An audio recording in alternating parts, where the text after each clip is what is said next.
101 Tips for Overcoming Addiction. Introduction.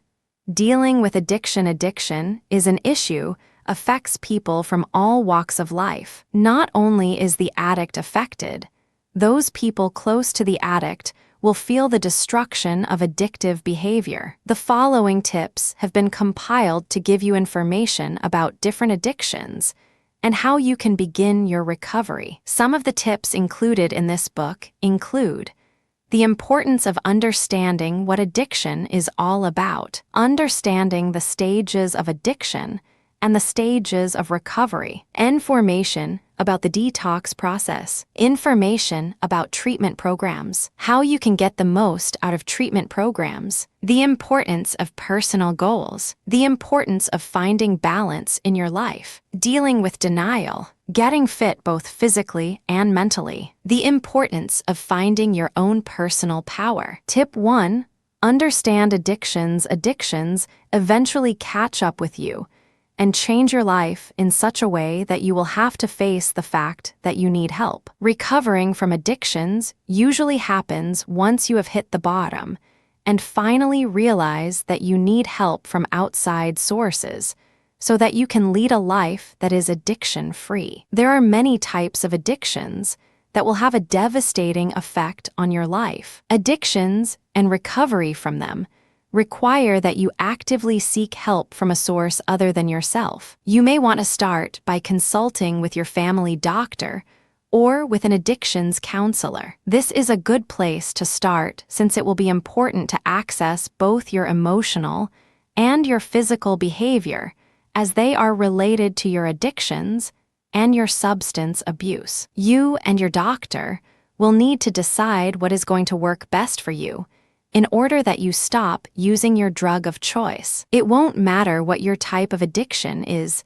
since all addictions require the same amount of professional help and support. There are several different types of addictions that you may or may not already be aware of. Addictions include alcohol abuse, opiates, food addictions, marijuana abuse, relationship addictions, sex addictions, gambling addictions. There are also many other recovery programs that you can choose from that do not follow the 12-step program. These non-12-step programs include Rational Recovery, SMART, and Women for Sobriety. You will need to decide what type of recovery program is going to work best for you. The important thing is that you are determined to beat all your addictions. Tip 2. Understanding addiction. People become addicted to many types of substances. Many people become addicted to medications and other substances. There are some substances that are more addictive than others. For instance, drugs like heroin are so addictive, and it can take it only 1 or 2 uses before a person is addicted. A person who is addicted to cocaine has grown so used to the drug that they feel they can't live without it. Addiction can be physical, psychological, or both. Physical addiction is when a person has become physically dependent on a substance. Over time, a person will build up a tolerance to that substance so that they need a larger dose so that they get the same effects. When an addict who is physically addicted to a substance stops using, they may experience withdrawal symptoms. Withdrawal can be much like having the flu and include symptoms such as the shakes, diarrhea, and weakness. Tip 3. Defining alcoholism. Alcoholism is the most researched type of addiction. Many people who have an alcohol addiction will go through a long phase of denial since drinking is, in most cases, socially acceptable. Many people think that it's okay to unwind at the end of the day with a drink in hand. Drinking, however, can cause big problems: deterioration of the body, a decrease in work performance, emotional problems, feelings of isolation. Tip 5. Defining porn and internet addiction. Porn and internet addicts can easily access their addictions without little financial risk. These addicts are able to get their fix anonymously since the world of computers has made this possible. Porn and internet addiction doesn't have the same physical effects that other addictions do, but it removes the addict emotionally from those around them. This can have a huge negative impact on relationships, as the addict spends more and more time finding escape and satisfaction in the illusions on the internet. Tip 6. Defining gambling addiction. A gambling addiction can go unnoticed by others, but the end result can be catastrophic and will end in financial ruin. Many addicts who have a gambling addiction become highly suicidal once they feel that there is no solution to the financial problems they have created. One of the biggest problems with a gambling addiction is that it can be very embarrassing and overwhelming, and therefore the addict will hide their addiction long after they should have sought help. Tip 7.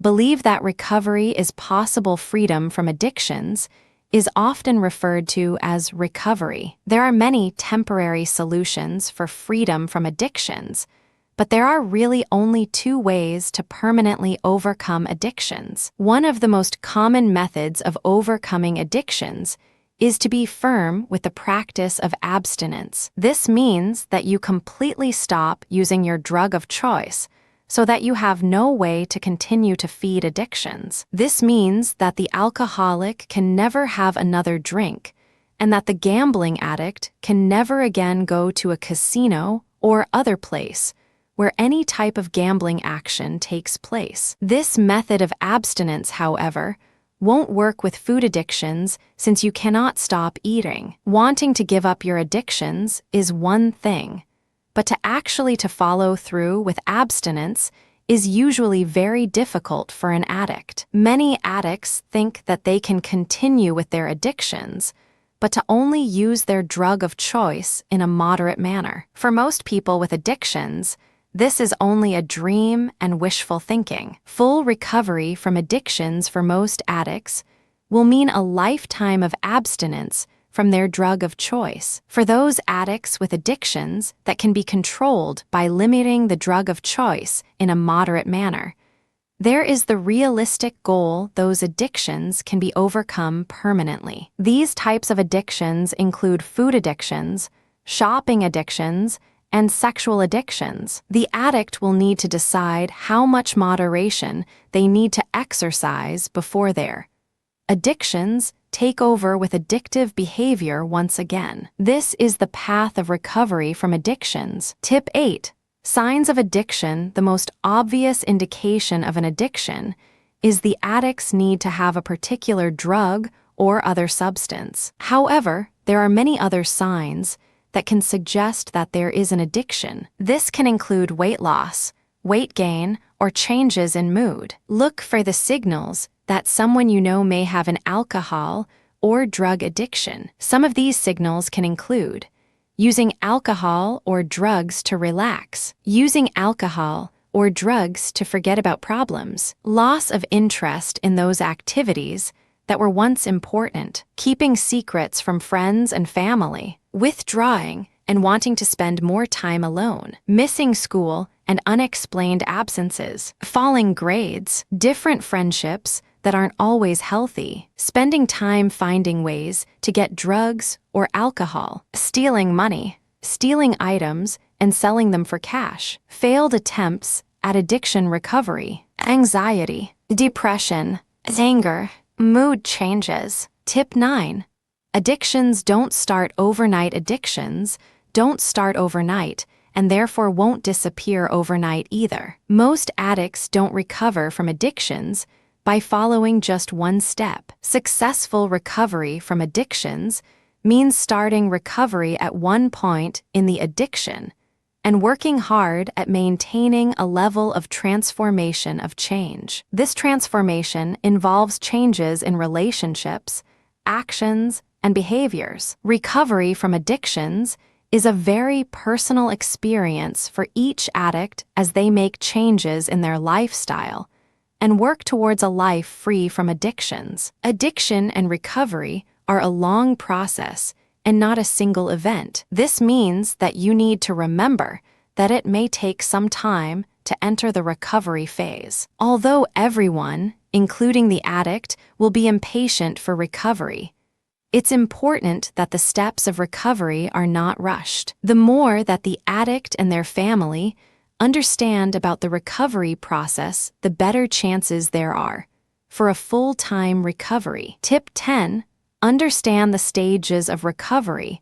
There are 5 stages involved in the recovery from addictions. An addict must work their way through each of these recovery stages before moving on to the next stage of recovery. Following are the 5 stages of recovery.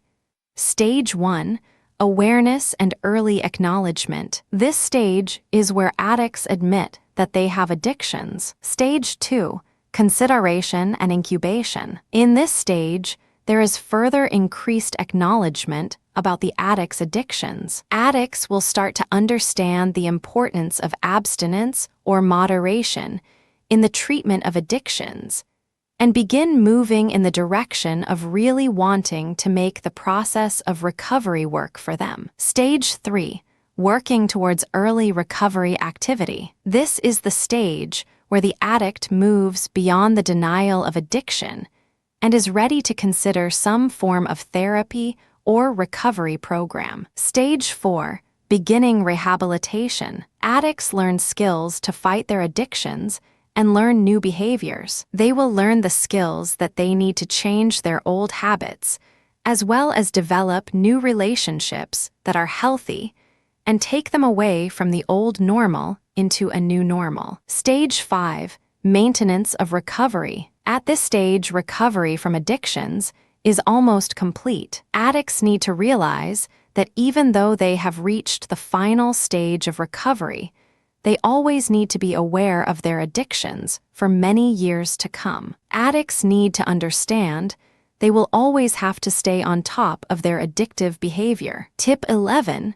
Tell others you want to quit. If you have a drug addiction and want to quit, start by telling your friends about your decision. Your true friends will understand and respect the personal decision that you have made for yourself. You may have to leave behind old friends if they are constantly trying to get you back into the drug scene. Addiction is considered to be a disease that is threefold: chemical, emotional, and spiritual. Recovery is a balancing of the physical and the emotional. Once you are in recovery, it's important that you stay in touch with other people who have good recovery. Avoid hanging out with people who are having trouble staying clean and sober. Taking action will get you closer to your goal of recovery, but you'll have to make sure that the actions that you take are taking you in the right direction. This doesn't mean that you should neglect what is already working well for you. It does mean that you need to focus your action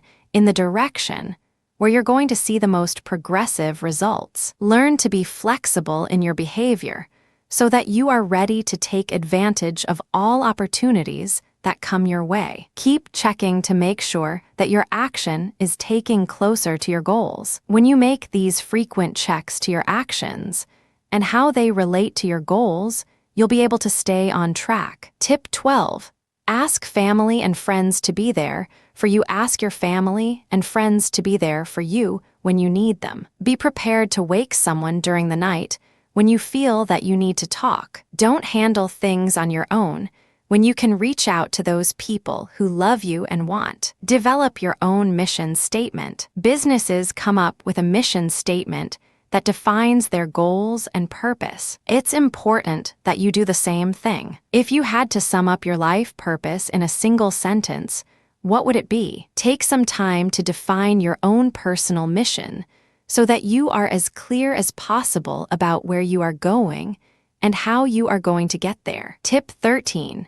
Internalizing those external elements. Addictions are often the result of poor self-esteem and an inability to face emotions and feelings head-on. We seem to have a hard time just interpreting internal cues. Instead, our common response to internal cues is to add to them through our senses. For example, we may be worried that our boss is about to fire us because we turned in work late. Rather than acting on that emotional state, We start to build on our internal cues with the steadiness of a child playing with Lego blocks. We imagine being fired. We may even hear the boss's voice as we are told not to return. We magnify the situation instead of being fired in the manager's office.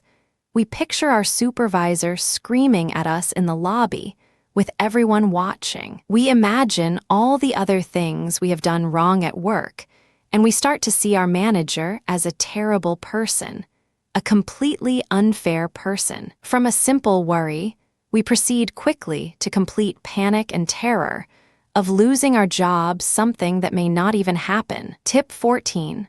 Understanding emotions. Many addicts tend to see internal cues and, by extension, the outside world in primary colors rather than in many shades of possibility. In fact, some research has suggested that we tend to use the same few words over and over again to describe our states. This practically guarantees that we will stay in a rut and react badly. Addicts need to get out of this rut during their recovery. If in our vocabulary we have no way of saying uncomfortable, but we say angry all the time, we are not only not acknowledging what our internal cues are, we are actually changing them. Say, "I am angry" enough times, and the small twinge of annoyance you feel really will start to feel like something bigger. Addicts need to take advantage of all the recovery assistance that they can. This means going to 12-step programs, attending support groups and lectures, educate themselves about addictions. Tip 15. The internal stage of addiction. Internal change is the first stage of addiction. During this stage, people are aware of their changes in mood when they are involved with their addiction. They recognize that their mood improves, and they feel as though they can escape their problems. They turn to their addiction more and more when they are feeling emotionally unwell. It is during this first stage that people become dependent on their addiction. Tip 16. The lifestyle change. Stage of addiction. The lifestyle change is the second stage of addiction. During this change, the person starts to build their life around their addiction. They are out of control when it comes to their behaviors and emotions. They will do anything to get that drink or drug, eat that food, or be online. They manage and arrange their life around their addiction. And when they are not involved with their addiction, they are constantly thinking about it. Tip 17. The life breakdown. Stage of addiction. The life breakdown stage is the final stage of addiction. During this stage, the addict finds that nothing is working for them. They believe that nothing is their fault. They think that everything would be all right if they were just left alone by friends and family. The addict will become very moody and emotional, making them very difficult to communicate with. Tip 18. Recovery takes time. Recovering from addictions takes time, determination, and the profound belief that life is better without addictions. Every addict will recover at their own pace, based on their own emotional and physical reliance on their drug of choice. Overcoming addictions requires the help of family, friends, and a professional with experience in recovery from addictions. One thing to keep in mind: your values are a part of who you are and what you think. Just as you need to remain true to your beliefs, you also need to stand firm with your values. Much of your success in addiction recovery will be determined by your core set of values. Remember that it's your own values that make you different from other people, and that will help you learn to like and love yourself again. Take your strong values and use them to express who you are and what you represent. Tip 19. Alcohol addiction. Saying no to invitations. If you are recovering from alcohol addiction, you'll have to say no to those social invitations to events where there will be alcohol. Learn to plan your activities around events that are alcohol-free so that you aren't faced with cravings. Tip 20.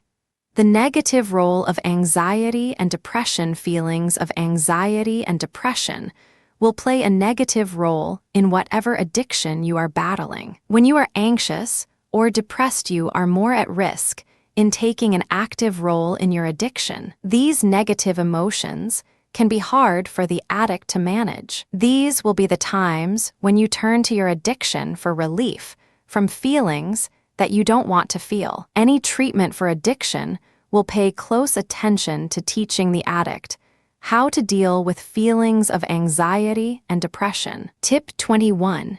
Have a plan for what to do if you find yourself in a place where there are drugs or alcohol. No matter how far you are in the recovery process, there will be times when you are tempted to give in. Have numbers handy of family and friends who you can call when you know that you need to get out of certain situations. Many addicts keep what is called an emotional file maintenance plan.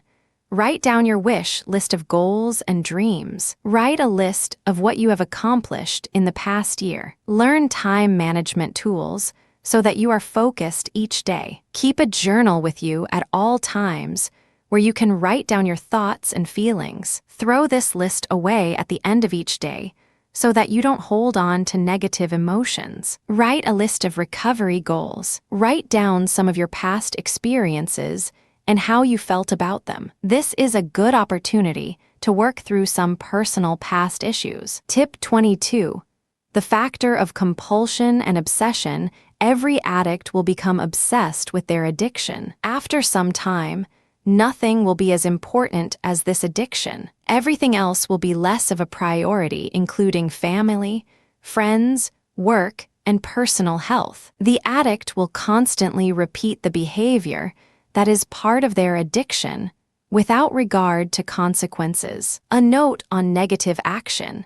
Negative action comes in many forms. When you think and act in even the smallest negative way, you're setting yourself up for negative results. Only you are responsible for the changes in your personal life. Only you have the power to make decisions for yourself that are going to cause positive changes in your life. All that information that you learn won't do you any good if it remains just information in your head. You need to take responsibility and make the changes necessary to change your personal life and the outcome of your recovery program. Tip 23. Treatment is a lifelong commitment. Recovery from drug addictions is a long and usually complex, life-changing process. Most people that have drug addictions will have to seek some type of professional help if they are to be successful in overcoming their addictions. There are many professionals who are well-trained and specialized in the treatment of drug addictions. Treatment specialists for drug addictions are there to help the addict through the painful period of detoxification, as well as to help the addict to understand and change old habits. Treatment of drug addictions also requires help for the addict when it comes to coping with the many situations that will arise as they battle their addiction and fight relapse. There are many things that can cause people with drug addictions to want to slip back into the pattern of using drugs. Addicts need to be aware of how the following things will affect their drug treatment: their environment, current and previous relationships, social situations, and their own personal memories. Serenity is a big part of the recovery process. Serenity can be achieved by silence and quality time alone, a prayer, a faith, an action, a service, a peace. Tip 24. Detox is compulsory. The first step in treating drug addictions is detoxification. The drug addict will need to enter 3 different phases of detoxification. The first of these is the medical phase, where a doctor is needed to help with the beginning detoxification and to make sure that the detoxification is done in a safe manner. The second phase of detoxification is physical. The addict's body will go through a stage where the drug of choice is no longer being supplied. Once the drugs have stopped entering the body, the addict will have to work hard to work through the physical withdrawals from the drug. The third phase of detoxification is the emotional phase. This is one of the most difficult things about overcoming drug addictions. Most recovering addicts will need the help of a counselor or other type of support group to help them through this phase of detoxification. The most important thing when it comes to overcoming drug addictions is to be aware of the addiction itself as being something outside of the addict and not a part of their internal makeup and personality. Tip 25. Successful detox. Drug detox is the process of ridding the body of all and any toxins that are present, have a short or extended period of drug abuse. There are many programs available that deal with drug detox in a variety of manners. If you are ready to take part in a drug detox program, you should consult your doctor and find out what programs are available and which one will work best for you. Drug detox isn't an easy process and is one that will take several months to complete. One of the first things that will happen during drug detox is that the body goes through a severe withdrawal period as it flushes the drug or drugs out of your system. This withdrawal period is often described as the discontinuation period, as the body discontinues the use of the drug. Once the drug has been discontinued, your body and mind will continue to withdraw from the drug in different ways. Drug detox affects everyone differently, and you should be prepared for a variety of symptoms as you learn to live without the use of drugs. Tip 26. Detox takes time. Drug detox will take some time for you to complete and will largely depend on 1. The types of drugs that you have taken, 2. The length of time that you have been taking the drug, and 3. Your own personal behavior. If you are one of those individuals that have taken more than one type of drug, you should be prepared to experience drug detox that is more complicated than that of a single drug user. Different programs will handle drug detox in different ways, but the general idea is the same: to rid the body of harmful toxins and remnants of the drug. Many drug detox centers are simply there to help you deal with the physical discomforts that will occur as your body adjusts to not having the drug present. Other drug detox centers will help you deal with the mental and behavioral changes that are taking place. No matter what type of a drug detox that you decide is right for you, keep in mind that your own withdrawal process is different from that of everyone else. Be persistent and make sure that you have medical supervision and advice throughout your drug detox program. Tip 27.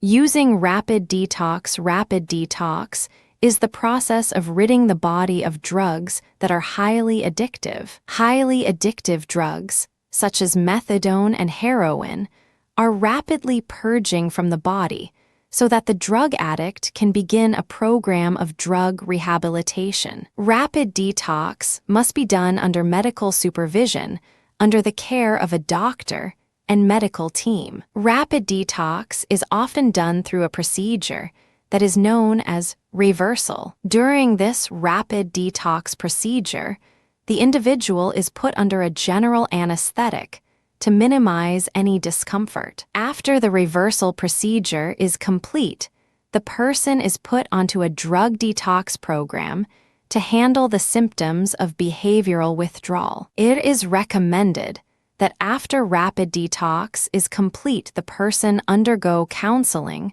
to deal with behavior modification. Tip 28.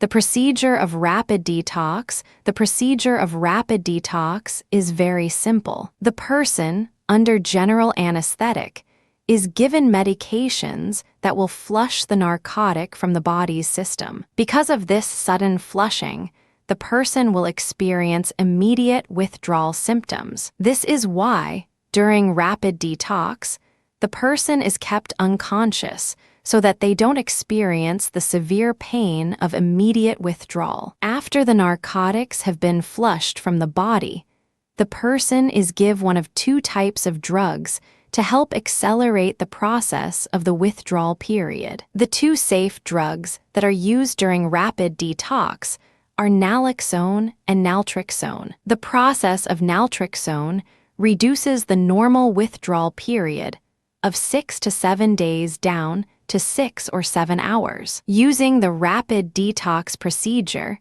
the person is kept unconscious for several hours to avoid the symptoms of withdrawal. It is important that after the rapid detox procedure is complete, the person begins a program of drug abuse counseling so that they can deal with the many issues that occur after an addiction is ended. After rapid detox, there will be harsh behavior modifications that need to be met and understood by the person who is recovering from addiction. They will need to consult their doctor and continue to seek counseling that is available through many drug centers. Tip 29.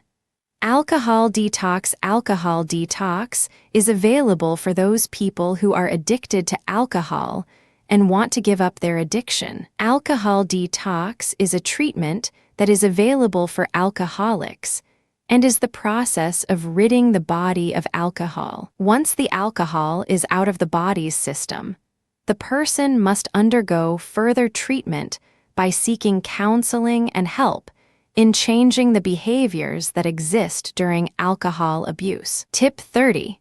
Alcohol detox and physical symptoms. Alcohol detox deals with the physical symptoms of withdrawal that are present when a person denies their body of alcohol that has become a daily part of life. Once the person has undergone alcohol detox, they are ready to begin a treatment program that will help them recover from alcohol abuse. The craving for alcohol will never leave an alcohol, and therefore, after the alcohol detox is complete, the person will have to begin a lifelong behavior change that they will need to want to maintain in order to be successful. Alcohol detox must be done under the care of a medical doctor and is usually done in a medical center that specializes in alcohol detox. If a person attempts alcohol detox on their own, the result can be disastrous, since they need to have medical care to help them deal with the symptoms of withdrawal. An alcohol detox medical center has the knowledge and experience to safely treat alcohol addiction and withdrawal. Tip 31.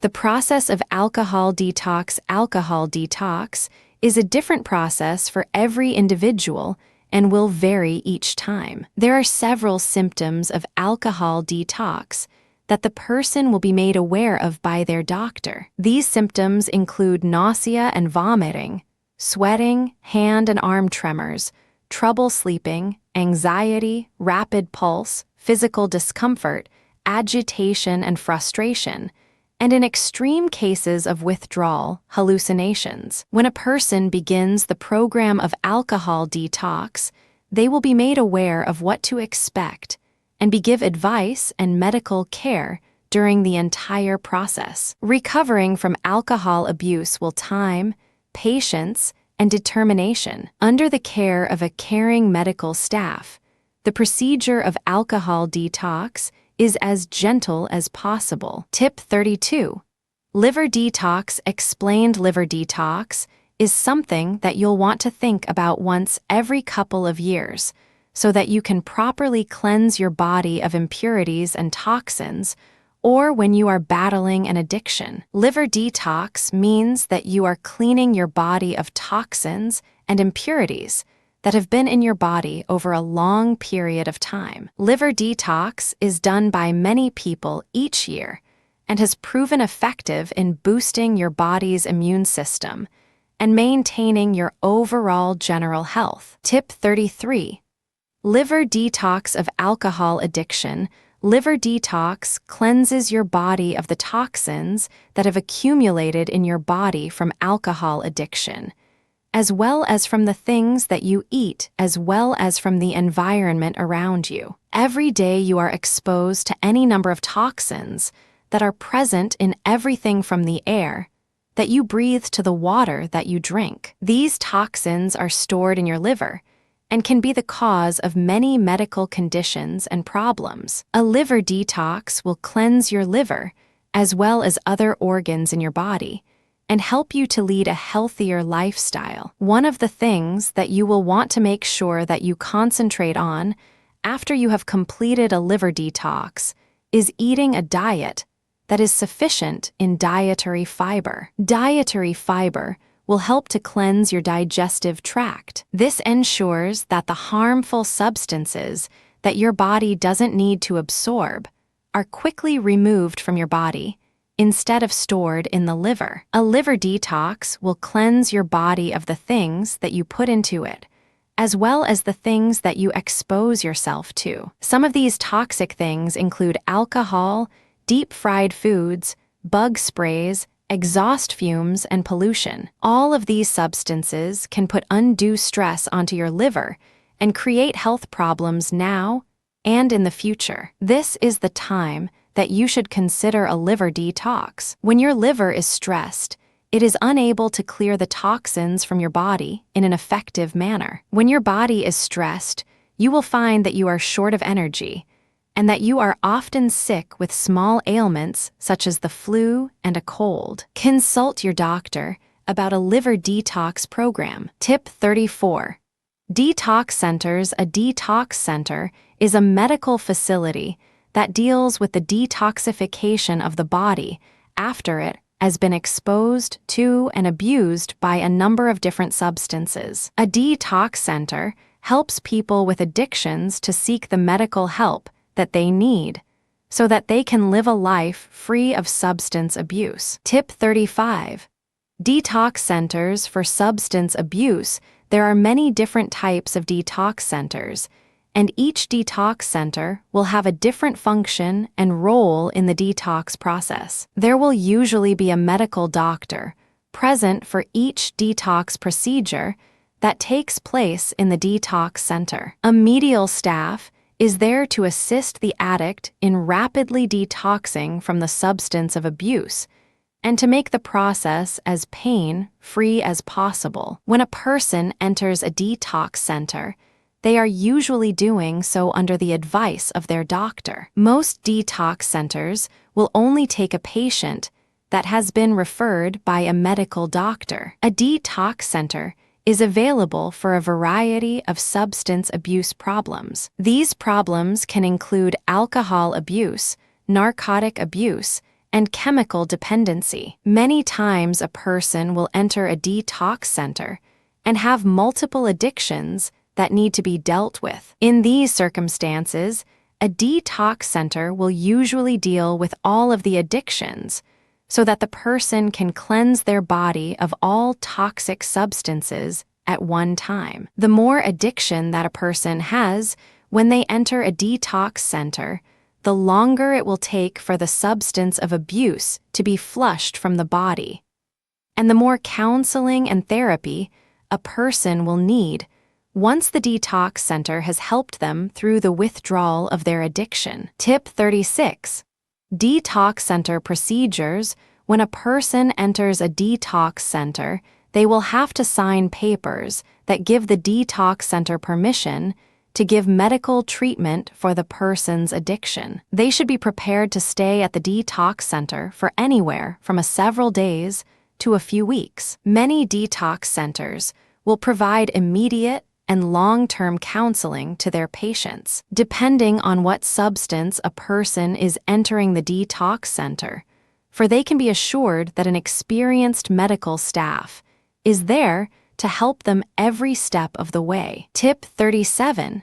Detox programs. A detox program is a method of ridding your body of toxic substances so that you promote better health and vitality. There is a detox program for nearly type of substance abuse and toxic substance that you can think of. Each detox program will be different according to what type of toxins you are trying to flush from your body. If you have an addiction to alcohol or a narcotic, you will be able to conduct your detox program in a medical center under the care of a doctor and medical staff. If you are trying to rid your body of toxins that have accumulated as a result of what you have eaten, or of environmental issues, you will be responsible for your own detox program. Tip 38.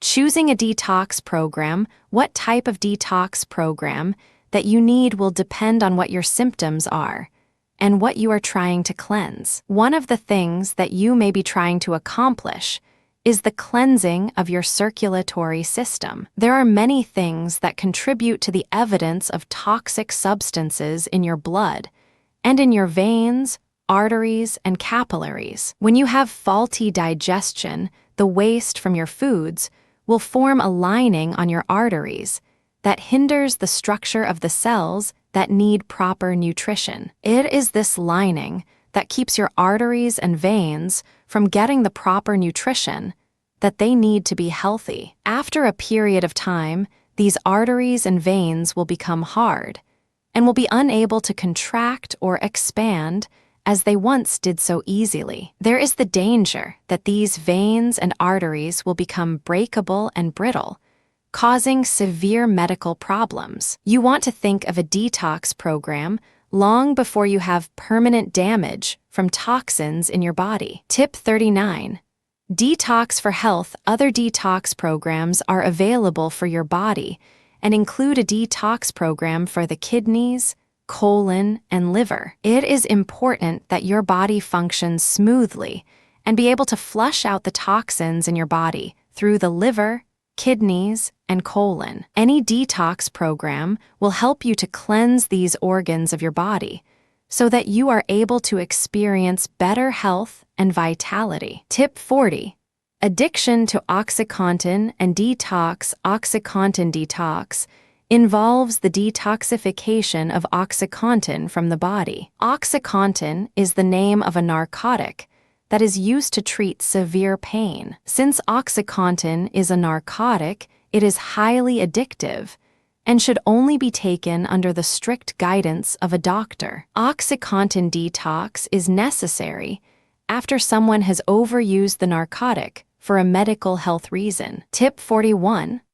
OxyContin detox procedures. OxyContin detox occurs when a patient has been using OxyContin to treat a medical condition and has become addicted to the daily use of the narcotic. OxyContin is usually used to treat pain that is associated with terminal cancer, dental pain, postoperative pain, some types of chronic pain, and some cases of postpartum depression. OxyContin is a narcotic that is available in both pill and liquid form. It is usually prescribed by a doctor to be taken once every 6 hours. OxyContin detox can be complicated since OxyContin is made from an opium derivative and can cause addictive behavior. The active ingredients that can be found in OxyContin are percocet and percotin, both which are used to combat pain. When OxyContin is used, it affects the pain receptors in the brain, dulling the feeling of pain. OxyContin detox becomes necessary when a patient becomes dependent on the drug to get through the day. Patients who need OxyContin detox have often abused the drug by taking more than one dose at a time or taking larger amounts for a long period of time. A doctor needs to prescribe OxyContin and will also need to help the patient slowly stop the drug, since it shouldn't be stopped all of a sudden. Tip 42. Where to find OxyContin detox. OxyContin detox is generally done at a detox center that specializes in narcotic addictions. There will be some uncomfortable withdrawal symptoms that will occur when a person with an addiction to OxyContin enters the clinic for OxyContin detox. A trained medical staff will be there to make the detox as easy and as fast as possible for the patient. After the OxyContin detox is complete, the patient may still experience some feelings of withdrawal, but these symptoms will be minor compared to the first days of detox when under the care of a doctor. Tip 43. Vicodin addiction. Vicodin detox is necessary when a person becomes addicted to the drug Vicodin, which is an opiate. When prescribed, Vicodin will have the same effect on the body as drugs, such as heroin and morphine. Vicodin reacts with the chemicals in a person's body in such a way that it becomes highly addictive. Vicodin alters the way that a person thinks and acts, and when addiction occurs, it is generally quite severe, and Vicodin detox becomes necessary. Tip 44. Vicodin detox. Vicodin detox is the first part of the recovery cycle that occurs during Vicodin addiction. It is very important the treatment of this addiction begin with Vicodin detox to cleanse the body of the chemicals and toxins in the drug. Vicodin detox will need to be done at a detox clinic, since the symptoms of withdrawal will be very uncomfortable for the addicted person. A Vicodin detox center will have all the skills and expertise to make the detox process as pain-free as possible. The goal is to cleanse the addict's body of Vicodin so that they can begin a program of drug rehabilitation. Without Vicodin detox, there would be significant amounts of Vicodin left in the body's system to make the addict continue to want Vicodin so badly that they will jeopardize their rehabilitation. Tip 45.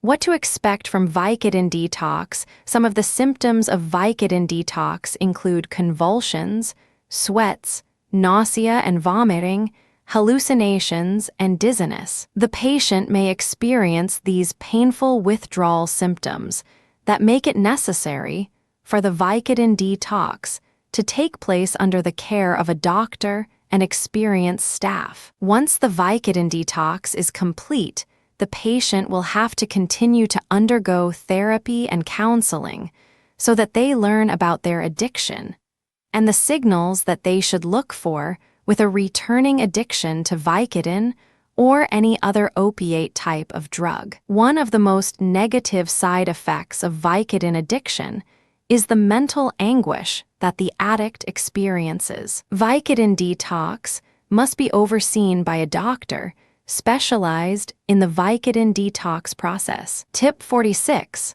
Alexander technique. The Alexander technique is proving successful in addiction recovery. This type of alternative medicine concentrates on recognizing the patterns in your life that can be a cause of emotional and physical problems. It teaches you to consciously change the way that you move, sit, and stand so as to maximize your body's natural body function. Tip 47. Finding balance. Surviving addiction is all about finding a good balance in your life. This balance of yin and yang must exist in order for your body, mind, and spirit to be healthy. Ancient China used certain elements to represent yin and yang, such as water and fire, cold and hot, or light and dark. In relation to your body, yin and yang can be viewed in this way. Every organ and part of your body has properties of yin and yang in varying amounts. When your body is healthy, the opposite sides of yin and yang are functioning in equal harmony in a fine-tuned state of alternating balance. Chinese medicine uses various forms of alternative health, such as diet, exercise, herbal remedies, acupuncture, and massage to achieve this balance of yin and yang. It's important that you invest in yourself completely and that you are honest when you access your strengths and weaknesses. No one but you can be brutally honest in a way that is going to bring out the best in yourself. When you honestly take a look at your strengths and weaknesses, you can take the steps to work on the areas of yourself that can use improving. Skills. Identify your skills by making a list. If you know that you don't really have the skills for communicating effectively, be honest and keep it off your list of skills. Achievements. Make a list of your achievements, making sure that you have the evidence to back up those achievements. Be honest about the achievements that you think you've accomplished when in reality, you haven't yet completed them. Strengths.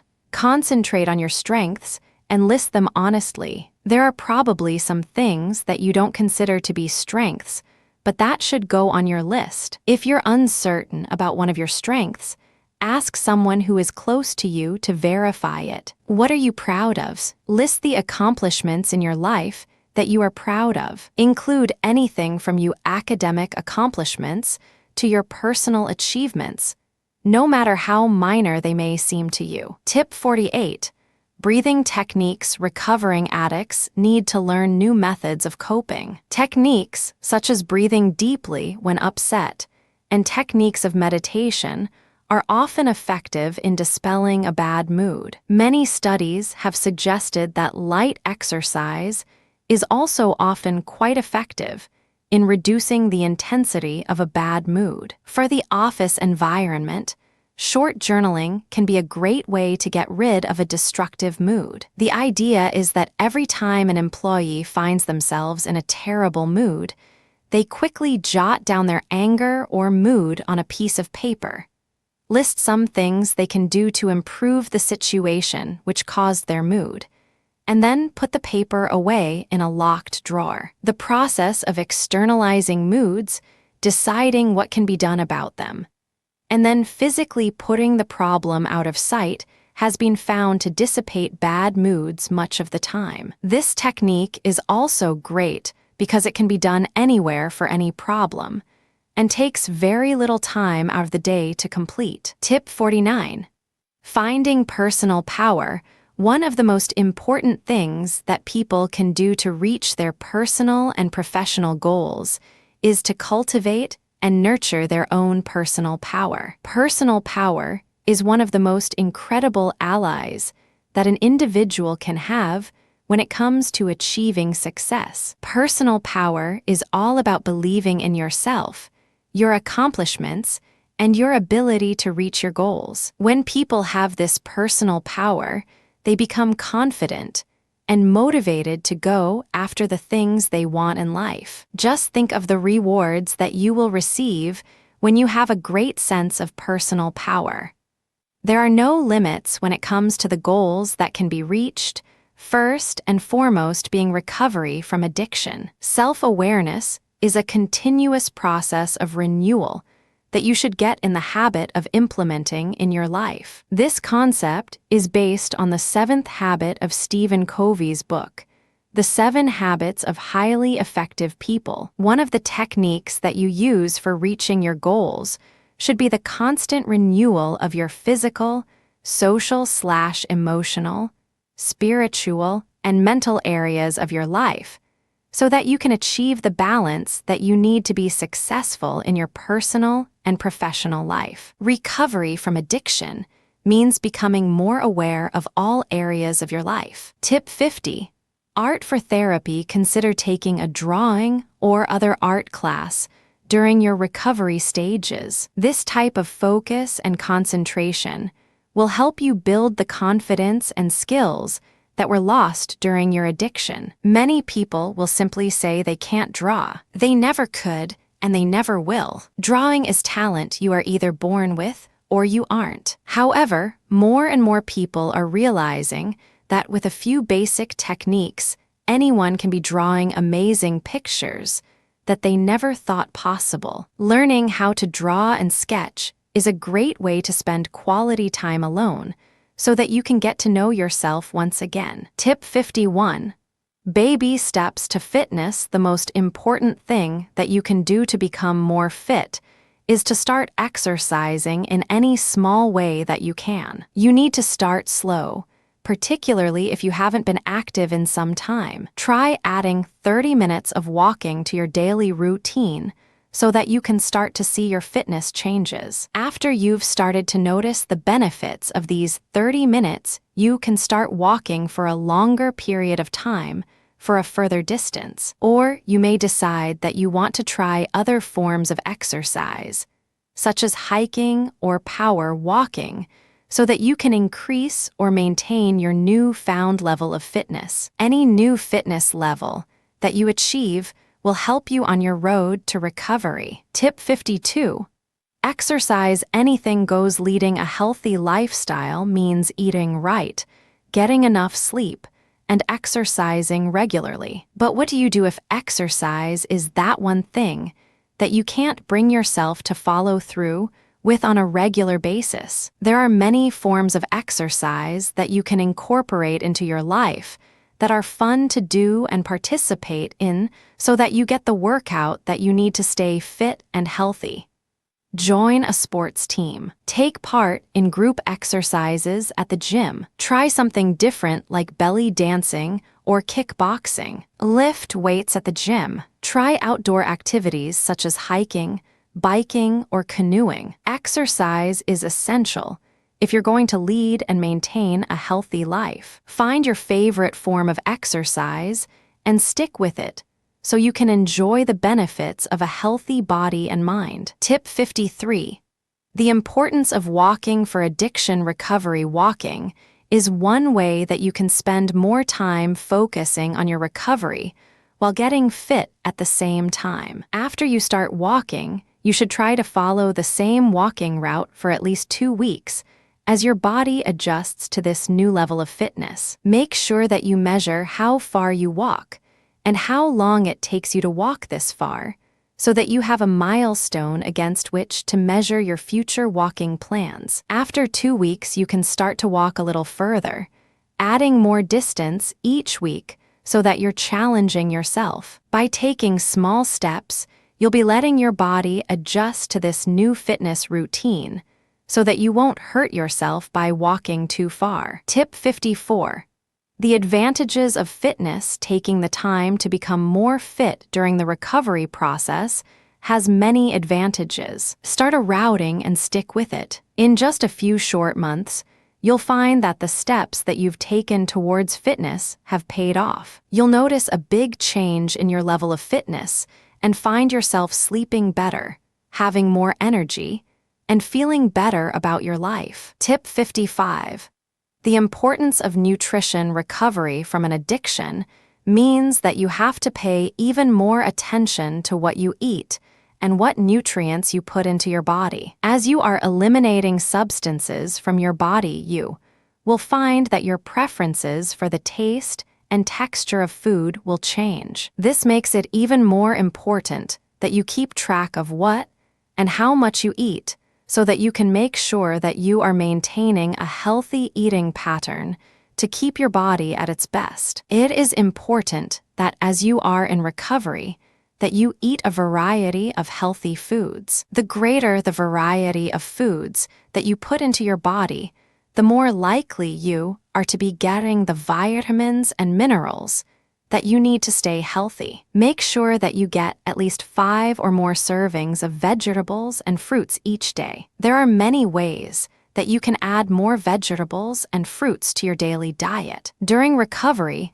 you should try to eat lean fish, meat, and poultry so that you reduce the amount of saturated fats that are in your diet. Avoid those proteins that are high in fats by trimming the fat from each portion. Buy dairy products that are low in fat, and when you are choosing breads and pastas, try to buy whole grain products. Make sure that you are getting enough healthy fiber in your daily diet as well. Tip 56.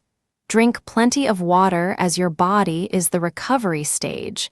Make sure that you drink enough water and limit the amount of caffeine that you consume. You should carefully monitor how much that you are eating and adjust your food intake to your own level of physical activity during the day. If you are unsure how many calories and fat grams that you should be consuming each day, you should talk to your doctor about your daily diet and get the advice that you need to help you with a healthy diet. Tip 57.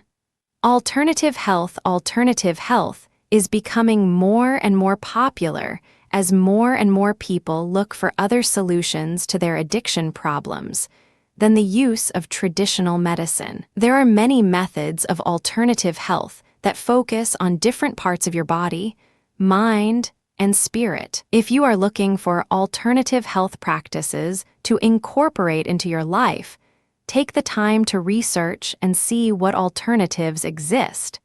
such as unconventional Western healing practices and Chinese medicines. One type of alternative health is traditional Chinese medicine. This type of alternative health is based on the theory that sickness is the result of an improper flow of the natural life force throughout the body. This life force is called the qi. This alternative health method of Chinese medicine originated in China thousands of years ago. This type of alternate health believes that the qi can be restored by balancing the forces of yin and yang, which can also be looked at as hot and cold, or abundance and deficiency. The alternative health practice of Chinese medicine attempts to restore this balance with use of meditation, acupuncture, massage, and herbal medicines. Tip 58.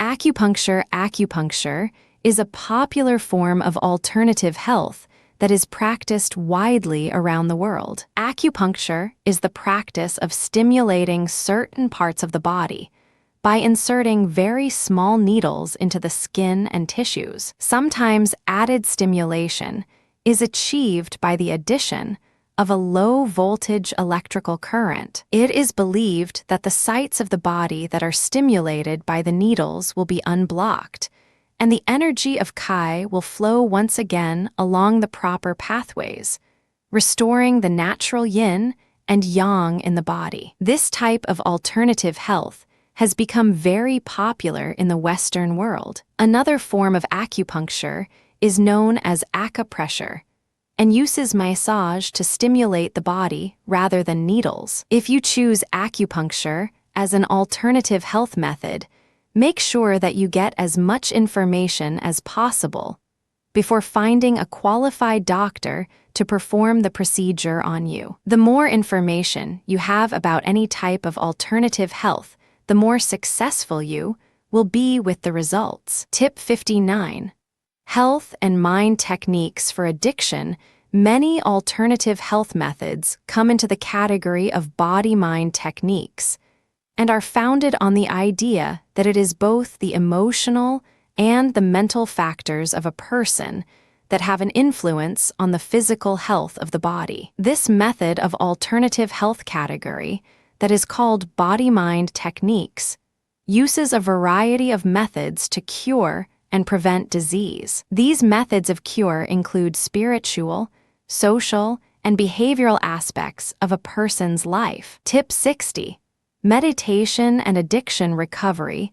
There are several types of body-mind techniques to choose from as an alternative health form. The first of these methods is meditation. Meditation deals with the quieting of the mind to allow for self-awareness to manifest itself. Meditation is the process of sitting quietly and resting your mind or focusing on one thing so that your mind isn't wandering off in several directions at once, as it usually is in a non-meditative state. Many times a person chooses a mantra to focus on. A mantra is a word or a series of words that are repeated over and over in a person's mind as a means of focusing. Using meditation to cure or prevent disease has proven effective for many people as a method of alternative health. Tip 61.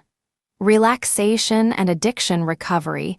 Using relaxation during addiction recovery has proven both popular and effective in curing and preventing disease. There are many relaxation techniques to choose from that each have their own area of popularity. When you use relaxation, the idea is to relieve tension and strain on the body and on the mind. One type of relaxation is known as guided imagery, which uses mental images to instill a feeling of wellness and peace to the individual. Hypnotherapy is another type of relaxation method. This method of alternative health is where a person is put into what is known as an advanced state of relaxation, where they are completely unaware of their surroundings. The hypnotized person listens to the therapist present certain images towards which they must focus and pay attention. Tip 62. Reflexology and addiction recovery. Using reflexology during addiction recovery is a proven way to treat modern ailments. Reflexology uses the belief that there are reflexes located in the hands and feet that correspond to different organs and other parts of the body. It is believed that by placing pressure on these certain points of the body, you will find better health in 3 ways. 1. The return of normal functioning in the glands and organs of your body. 2. The increased, healthy flow of blood throughout the body. And 3. A state of relaxation for the body and the mind. Reflexology is a great method of alternative health that has proven powerfully strong for many people. A reflexologist will use their hands to manipulate and place pressure on certain points of the hands and feet. As a further boost to the alternative health method of reflexology, you can add the meditative state that often occurs when reflexology is being practiced. Reflexology is very relaxing as your hands and feet are touched in what is essentially a very gentle manner. Reflexology also aids in the circulation of the blood through the body. Tip 63. Yoga and addiction recovery. Using yoga during the recovery process is a great way to incorporate something into your life that has been around for many, many years. Yoga began in India and uses the basic idea of joining the body, mind, and breath. There are many different types of yoga that you may want to consider using as an alternative health method or as a supplement to modern medicine in the treatment of many ailments. Anyone can benefit from using yoga as an alternative health form. Yoga is a gentle way to add physical activity to your life, while at the same time reducing the stress in your life. Yoga isn't just for those people who are looking for some type of spiritual healing.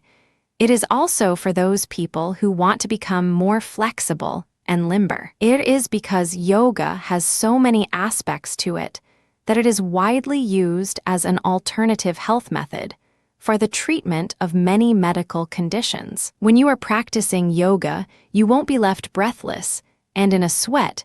However, you will still feel your heart pumping at a faster, stronger pace. Yoga is a great alternative health method because it is a calming experience, and it works by giving your body strength and keeping it healthy. Tip 64. Fitness. When it comes to fitness and maintaining physical health, one of the most critical elements is proper exercise. If you ask any fitness expert, they will most likely tell you the same thing. Everyone should get some form of physical exercise every single day, especially if they are interested in maintaining physical fitness. There are many types of exercise that can be done by anyone in the quest for achieving physical fitness. Although they can be very convenient for helping individuals to conduct efficient training sessions, it is not necessary to join an expensive gym or even to purchase any expensive equipment to begin a physical fitness regimen. With as little as a pair of old running shoes and a pair of sweatpants, you are completely equipped with everything you need to begin a highly effective workout that can work wonders for your decision to become more fit and trim. Taking care of the physical balance in your life is important in maintaining all aspects of balance in your life. When you take care of your physical body, you're better prepared to face the mental and spiritual challenges that come your way. There are many ways that you can take care of the physical part of your life, such as a well-balanced diet and exercise. There are 3 physical areas that you need to focus on: endurance, flexibility, and strength. Tip 65. Starting a fitness program. For starters, a good place to start a fitness program is to target a problem area and focus on it. Men typically begin to put on a few extra pounds in the stomach area, while women usually notice their thighs and derriere packing on the extra weight. While these areas are not necessarily the most crucial for maintaining overall physical fitness, they are great areas to start working on for the reason of motivation. Furthermore, anytime you exercise, even when doing the most focused abdominal crunches or arm curls, you are helping to maintain the fitness of your entire body, as all of the systems in our bodies are interconnected and benefit from any amount of exercise. Men will most likely want to start with sit-ups and abdominal crunches, while women will most likely begin with running or leg curls. Remember,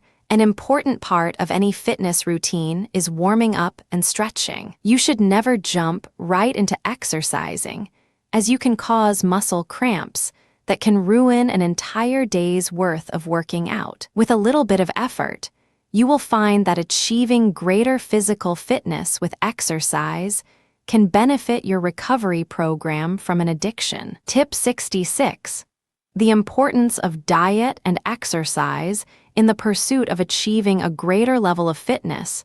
There are many things to consider. Exercise is extremely important, but there is another element that is often forgotten in the search for improved fitness and health: diet. Yes, exercise and diet go hand in hand in improving the health and fitness of any individual. If you have decided to begin to work on increasing your level of physical fitness, which can add many benefits to your day-to-day life as well as your overall health, such as resistance to sickness, more energy throughout the day, the need for less sleep at night, and many, many other health benefits, you should not only consider a regimen of exercise, but also think about improving your diet. The old saying, "You are what you eat," is not just a silly little saying we tell our children when we want them to eat their broccoli. They are words that ring as true for a 40-year-old as they do for a toddler. Tip 67. Using herbs during recovery. For many years, herbs have been used to treat an abundance of health problems. The indigenous peoples of every continent have been using various herbs for hundreds upon hundreds of years. But in the past few decades, there has been a resurgence in the use of herbs as alternative to pharmaceutical drug use for a wide variety of maladies. Some of the most popular herbs that are used for their medicinal qualities are kava kava, echinacea, and St. John's wort. All of these herbs are highly valued for their extremely effective medicinal uses and are available in their raw form as well as standardized extracts in health food stores around the world. Kava kava is an herb that is used as a remedy for stress, nervousness, and anxiety. It has also been occasionally used to treat insomnia. Kava has the capacity to relax muscles and to still the anxious mind. As far as herbs go, it is one of the best in the area of anti-anxiety, and clinical studies have proven kava to be extremely effective in acting as an anti-anxiety medicinal herb for many individuals. It is important to note that kava should not be taken in combination with alcohol or any other psychoactive drugs. Like with any other medication, herbal or otherwise, you should always consult a doctor before beginning any type of regimen. Echinacea is another very useful medicinal herb. Echinacea is an herb that can be used to treat colds, cough, sore throat, and some types of infection. Many people also believe that echinacea can act as an immune system booster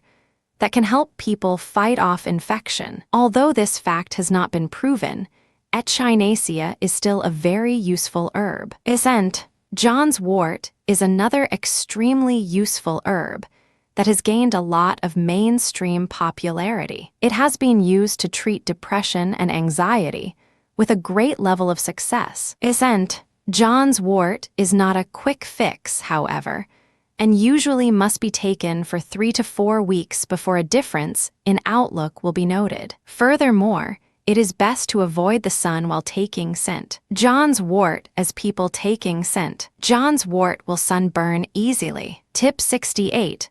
Quit smoking. One of the best things you can do to improve your overall heart health and to aid your recovery program is to quit smoking. Regardless of whether you smoke cigarettes, cigars, or a tobacco pipe, nothing will do more to improve your overall heart health than quitting smoking today. Every puff you take from a cigarette causes a strain on your lungs and heart and contributes to problems relating to heart health. If you are serious about improving your overall health, you certainly should consider talking to your doctor about quitting smoking. Smoking is very damaging to your heart health. Most doctors will agree that one of the leading factors in poor heart health and heart disease is the practice of smoking. Not only is smoking bad for heart health, but it also causes major problems with other closely related systems in the human body, such as the lungs. If you are interested in promoting heart health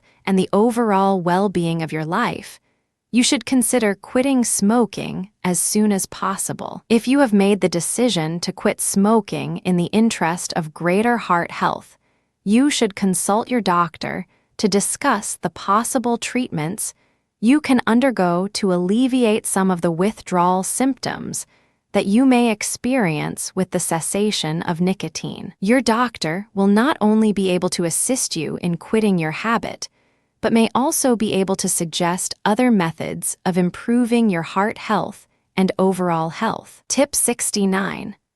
Eating addictions. Recognize an eating addiction. Eating addictions are becoming more and more of a problem among young people today, in particular in girls. Many times eating addictions are disguised as simple, abnormal eating behaviors and go unnoticed for a long period of time. In many cases, the addict is so deeply involved in their addiction before anyone, including him or herself, has a chance to notice. Eating addictions are, of course, always food-related. This is what makes these types of addictions so hard to detect and access. People with eating addictions have to eat, and therefore the eating addictions can be diagnosed as a case of the addict just having a problem with overeating. Many times, people with eating addictions will try to put a stop to whatever the addictive behavior is,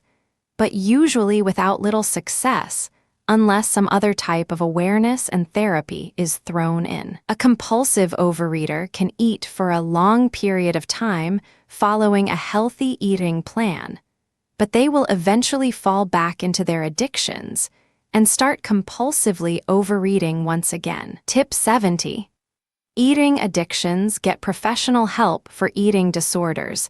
There are many health problems that are associated with eating addictions, which is why eating addictions are of such a big concern regarding the health of young people, women in particular. Possible health problems from eating addictions include obesity, diabetes, bulimia, alcoholism, and many food allergies. These health problems may at first seem to be unrelated to eating addictions, but when looked at more carefully, with the history of the individual, the patterns become clear. People with eating addictions need to seek some type of professional help so that they can begin the life-changing procedure of changing the way they eat and the way that their emotions come into play. Besides seeking professional help, there are several things that people with eating addictions can do to help them on their way to overcoming eating addictions. One thing that addicts can do is to identify the foods that are trigger foods and try to stay away from them. Addicts should plan a healthier lifestyle with a scheduled program of exercise. Adding nutrient supplements will usually be necessary to help combat the ill effects of eating addictions. People with eating addictions will need to focus on their own personal development as well as their spiritual growth. Tip 71. Dealing with denial is one reason why recovery doesn't work. An addict who is chemically dependent is often forced into a treatment program. They will often be in denial since it wasn't their own personal choice to enter into a recovery program. Take some time to deal with the issues of denial before treatment begins. You should also take some time to identify areas of your life that need sorting. One aspect of recovery should be to clean your house by taking care of the things that you have that are unfinished. This means wrapping up those loose ends that you've been avoiding for whatever reason. When you have unfinished business in your life, it creates a chaotic feeling of unbalance that affects all areas of your life and prevents you from being as productive as you could be. These unfinished tasks can be as straightforward as physically cleaning your house to finishing that sales report that you've been avoiding for weeks. Once you've identified the areas of your life that need cleaning, sorting, and completion, you need to find the feeling of purpose that is going to inspire you to take the time and make the effort to change. You need to know that your purpose for balancing your life and cleaning your house is to clear your mind and give you the room to concentrate on what's important in your personal and your business life. When things are in place, both physically and in your mind, you'll have more success as you work towards your goals. Your purpose should be clear: to make room for the important things in life as you reach your goals, and so that you can achieve recovery from your addiction. One of the key aspects of personal power is the inner confidence to know that you can do anything you want to do. You can achieve the sales that you deserve because you have all the skills and techniques that you need to be successful. When you have personal power, you have the assertiveness to do what's best for you and your recovery from addiction. It's this combination of confidence and assertiveness that is going to push you towards your goals and to help you achieve them. Tip 72. Nighttime stretching. If you are having trouble sleeping, the following stretches will help you relax. Lie on your back, bring your knees in, and put the soles of your feet together. Then let your knees fall open, making a diamond shape with your legs. Rest your arms on the bed. Lie on your back, bring your knees into your chest, and hug them. If you like, you can gently rock from side to side. Breathe deeply into your lower back, and with each exhalation, allow your entire back to relax just a little bit more. If this position hurts your knees, roll up 2 washcloths and place one behind each knee. Lie down with your buttocks at the wall, or at least as close as possible. Extend your legs up the wall, flex your toes toward you, and work on getting your knees straight by extending the hamstrings. Stay in this position for a minute or two, and then go on to the next pose. Widen your legs. Go slowly, since you don't want to overstretch your inner thigh muscles. You can place rolled up blankets under your upper thighs to help support your legs. You will be able to stay in the pose longer this way. Keep flexing your feet toward you and trying to straighten your knees. Use your hands, if necessary, to keep your thighs pressed against the wall. Roll up a blanket or thick towel. Lie down with the roll placed under your upper middle back. If you would like, use a pillow or a folded blanket under your head. Close your eyes and relax. Stay in this position as long as you like. Lie on the floor with your calves on a chair seat. Place a blanket under your head if you like. Cover your eyes with a small towel or other soft piece of fabric, and insert earplugs if you wish. With each exhalation, relax a little bit more. Stay in this position as long as you like. You may even fall asleep. Tip 73. The value of internal cues. Internal cues include the emotional states and cravings which prompt us to certain behavior. When we receive an internal cue that we interpret as hunger, for example, we eat. In general, internal cues are very helpful. They give us the emotional signals we need in order to survive and in order to grow. If we find ourselves truly craving the pleasant emotional states we get from drawing or from designing, we may follow these internal cues to schooling and work in the arts or in design. In this case, internal cues have been a positive force, pushing us to act on an interest and giving us clues we can use in shaping our lives. Researchers believe that internal cues are our body's defense mechanism, which in ancient times allowed our race to survive by pushing us into specific actions. By intuitively acting on internal cues, our ancient ancestors were able to survive, feed themselves, and reproduce. Tip 74.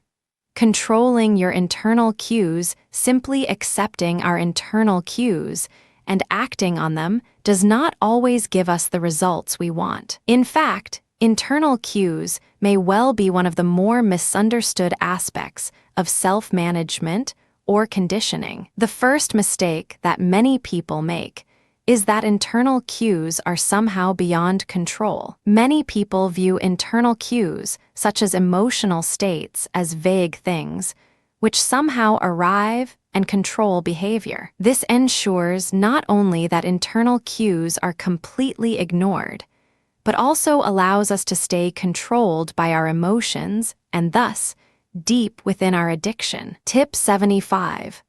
Management of internal cues. Don't make the mistake of thinking that internal cues are a specific type of marching order to action that should be taken at face value. If we are suddenly angered by someone who forgets to make promised call, for example, we will likely think that we are able to identify our internal cues, anger, hurt, feelings of betrayal quite easily. The problem is that we are likely to link these internal cues, mostly or entirely, to the action of the person who has not called. We think that we experience unpleasant internal cues because of something that someone has done to us. We may even think that these internal cues should be acted on in certain ways. We may think that we need to express our anger at the non-caller through confrontation. This is a classic example of the way that most of us use internal cues. Determining what people want from their life is essential to the recovery process. Once a person recognizes what is important, they are better able to focus their energies in these areas. Tip 76. Personal awareness. Internal cues affect our perception a great deal. If we are not consciously aware of our internal cues and make no effort to control or harness them, then we allow ourselves to be controlled by our emotional states and desires in a way that can harm us. One thing we need to realize, though, is how many internal cues are affected by perception. Understanding the powerful link between perception and internal cues is vital. It can help us control our states and can help us stay motivated enough to act on our goals. The first way that internal cues are related to perception is the perception we have of internal cues themselves. Our very perception affects how we think of internal cues and how we allow our cues to affect our addiction. For example, we all know people who seem to be at the mercy of their internal cues. If they are feeling restless, they can't seem to get any work done. The way that they have interpreted their emotional state is that once they see themselves as restless, they will not settle down and will usually not allow co-workers to get much done either. Tip 77. Understanding your emotional state. We have many ideas about our emotional states or internal cues, and these beliefs, most of which we have picked up in childhood or through popular culture, do not do us much credit. When we were babies, internal cues told us, on a very intuitive level, when we were hungry or uncomfortable. Our response to these cues, crying, brought instant relief in the form of a harried but worried parent. Advertisements which surround us each day try to further this childish view of internal cues. We are told that we absolutely need a certain product, Or we are convinced through glossy ads that we will be absolutely happy only if we drive a specific make of car. Plus, popular culture often finds convenient scapegoats for most of our internal cues. We are fearful of walking alone at night because of the rising crime rate. We are unhappy because of our lousy childhoods. We are behaving badly because we are acting out on something terrible that happened to us years ago. Emotional state plays a big role in addiction, since it's these emotions that addicts are constantly trying to run away from. Tip 78. The dangers of environmental stimulus.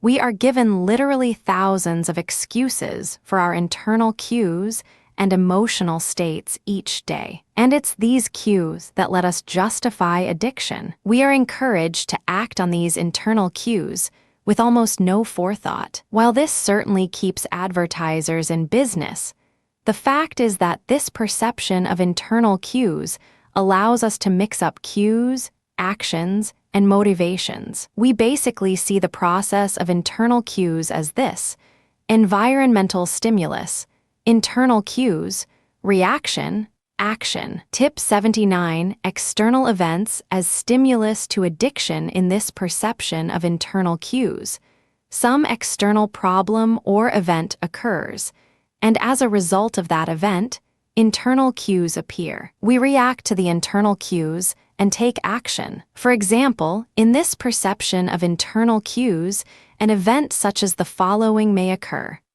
Our spouse is late from work. We feel angry. We wait and get angrier. We yell at our spouse as they walk in from work. It is crucial, if you want to get motivated and achieve success, that you find the purpose in your life. This purpose should be something that gets you excited. It should be something that you care for deeply.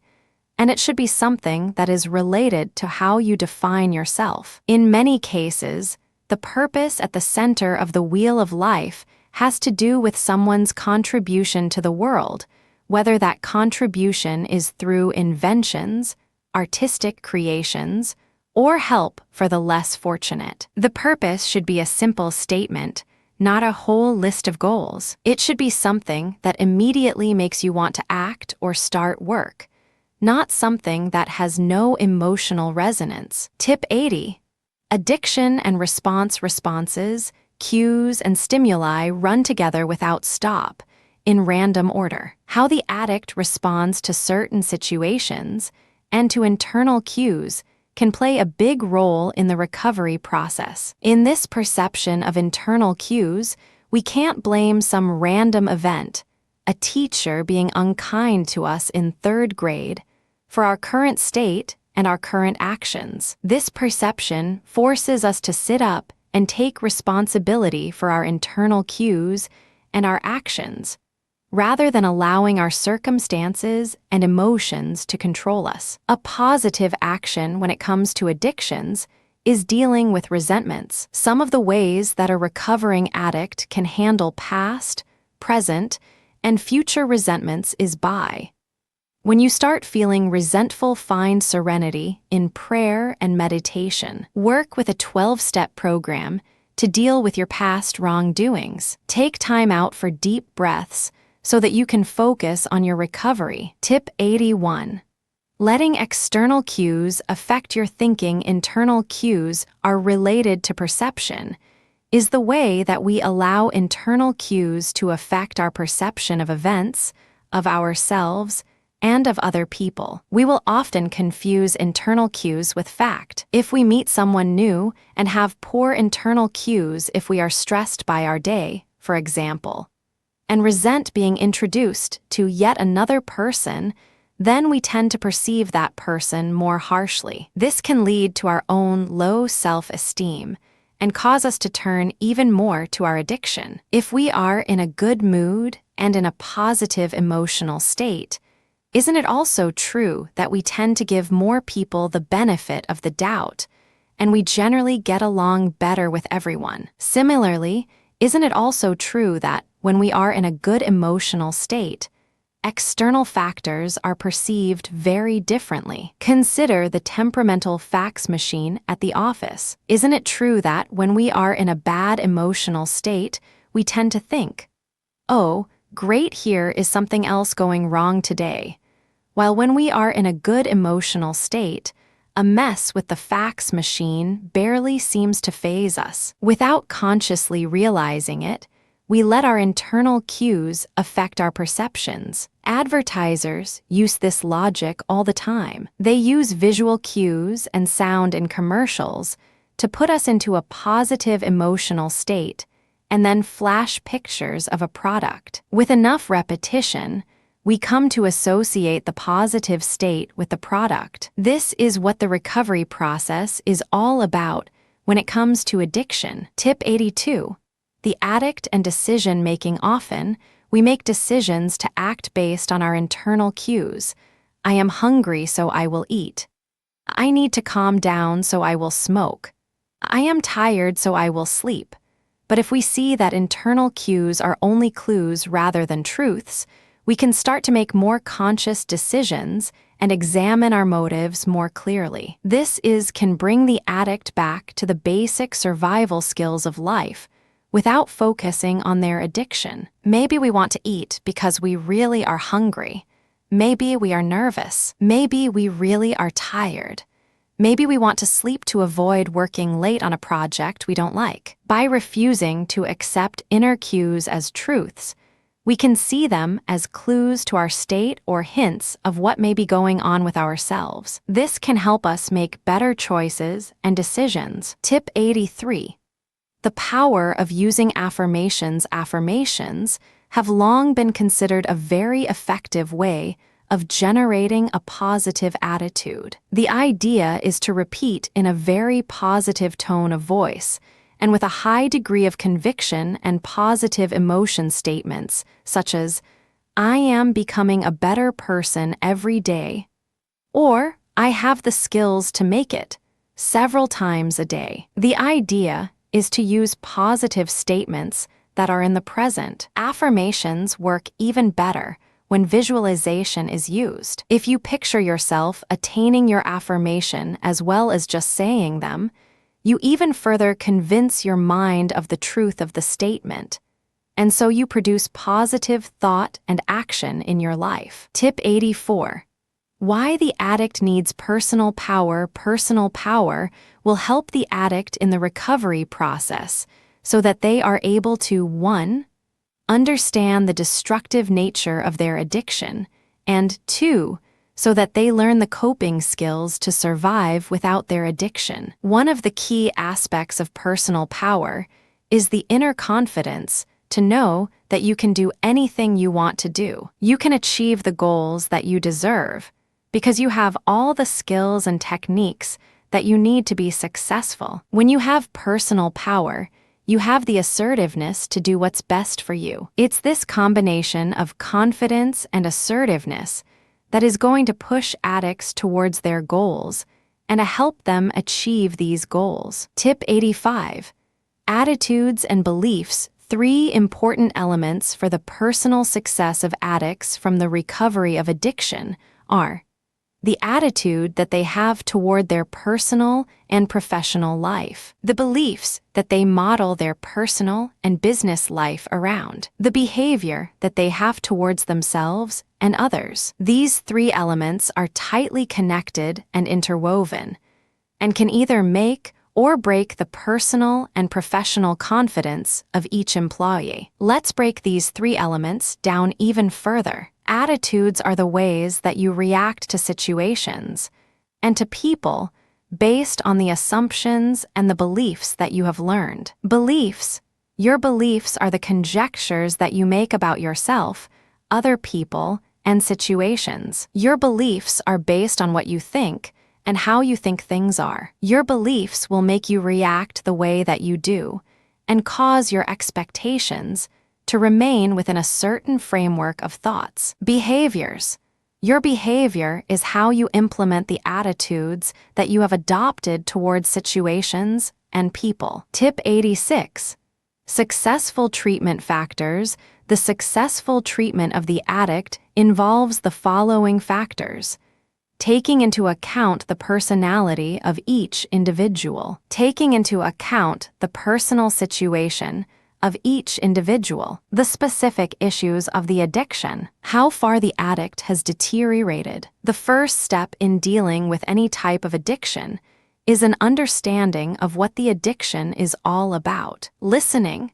Pay attention to what others around you are saying, and you may be surprised when you have a more profound experience than you intended. When you listen without judgment, distortion, or interpretation, and pay close attention to what others are saying, you'll often be able to hear more than you first thought you were hearing. There are 4 levels of listening. Hearing. This is the superficial level. Listening to. This is when you listen with a question in mind. Listening for. This is when you listen with your own filters in place and with the expectation that something specific is going to be said. Many times you may be listening with a judgmental ear. Conscious listening. This is a level of deep listening and listening without any judgment or minimal judgment. Matching is copying the behavior of others with good recovery in a delayed manner so that they feel that they are acknowledged and that you are listening. Mirroring is copying the behavior of successful people so that you have a role model to look up to. Tip 87.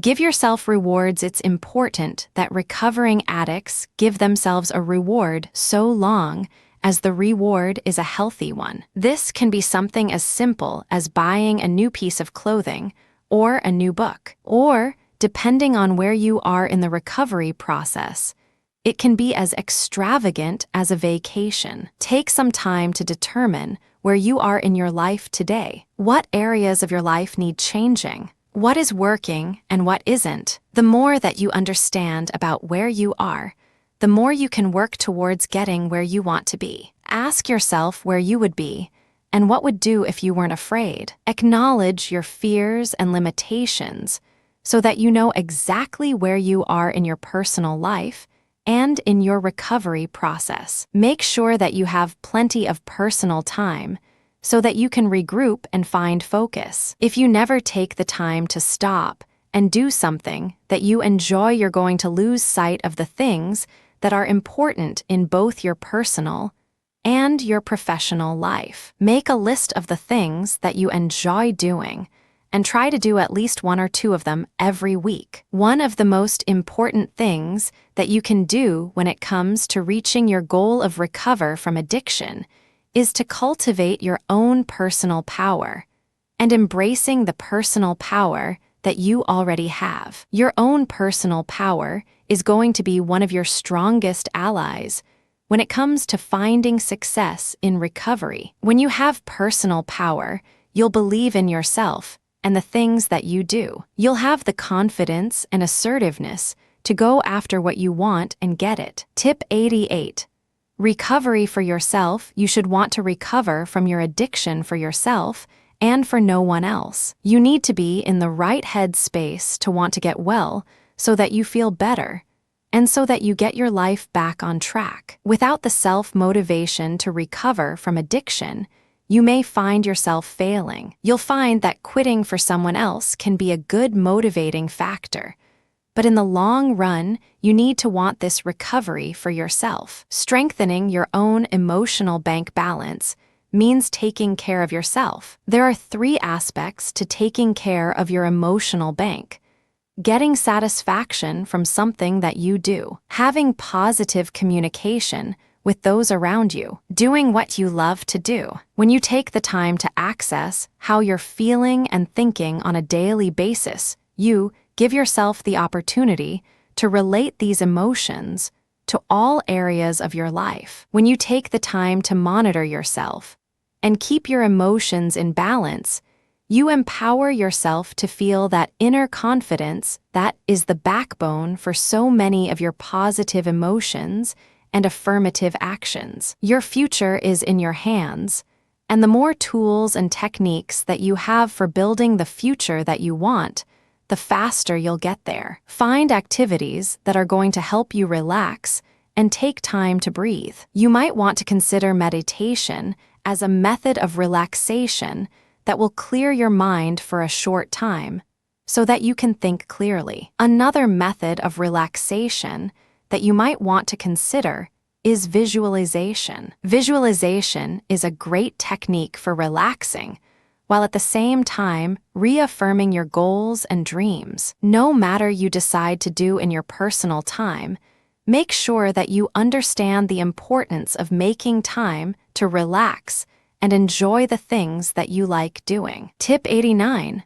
Support system. The addict needs to have a strong support system where they can turn when they need help. This can include a doctor, a support group, or a mentor. All three of these support features can aid the addict in getting the right kind of help at a time when they need it. A support group will help the addict to recognize the specifics of the addiction and have the knowledge and experience to help the addict during the most difficult phases of recovery. There are many things that the addict can share with the support group that they aren't able to share with family and friends. The network of people that you surround yourself with in your recovery process should be as strong and positive as possible. If there are negative people in your recovery program that are bringing down your enthusiasm, you need to find at least 5 other people who have the success that you want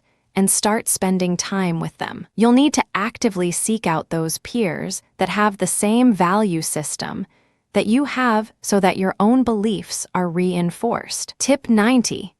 Addiction is a compulsive behavior. It's important to recognize that all addictions are the cause of genetic or biological factors. Addiction is a compulsive behavior that people often use to cope with their emotions. In order to change this compulsive behavior, people need to come up with new coping skills, as well as significant changes in their environment. There are different degrees of addictive behaviors, some of which are passed along in families due to emotional learning. The physiology of the way that you think needs to change so that you look up and think positively rather than look down and focus on the things in your personal and business life that aren't working. Only you can change the way that you look at things. Changing your physiology is in your power. When you believe in yourself, there are no limits and all your goals are in your reach. The physiology of your thinking is based on your attitudes,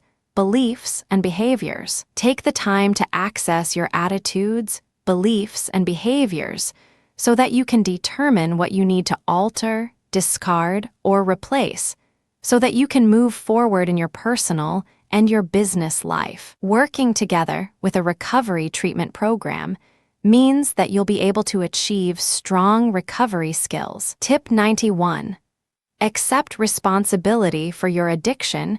You need to understand that you are responsible for your addictions. The choices you make are where you have chosen to go. You are the one who chooses to be in an environment where substances are used and abused. If you know that you have an addictive personality, you need to take personal responsibility for changing your environment. When it comes to addictions, you are ultimately responsible for yourself. Setting your goals and clearly defining them is important, since goal setting gets rid of any limitations that you may think you have and forces you to take action. Taking action and working towards your recovery involves many aspects, not least of which is changing your behavior. Your goals can be either professionally or personally inspired, or a combination of both. The important thing is taking action to reach all of those goals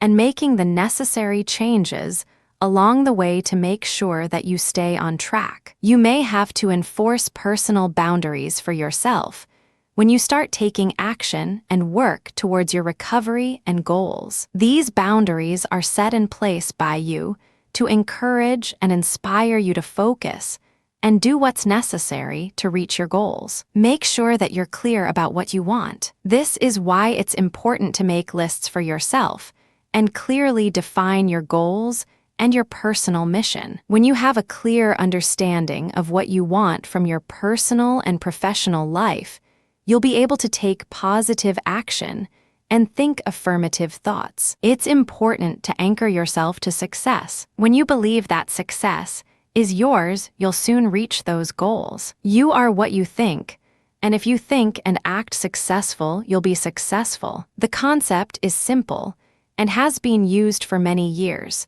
but it remains as strong and powerful as ever. You're only as successful as you think you are. Tip 92. Learn your triggers. Most addictions will give a cue, known as a trigger, which will cause you to have compulsive urges. Learn what your triggers and what they are telling you. For example, many people get an urge to drink when they have a cigarette in their hand. This means that they need to avoid those situations where they will put in the position of having their triggers set off so that all that they can focus on is their addiction. Tip 93.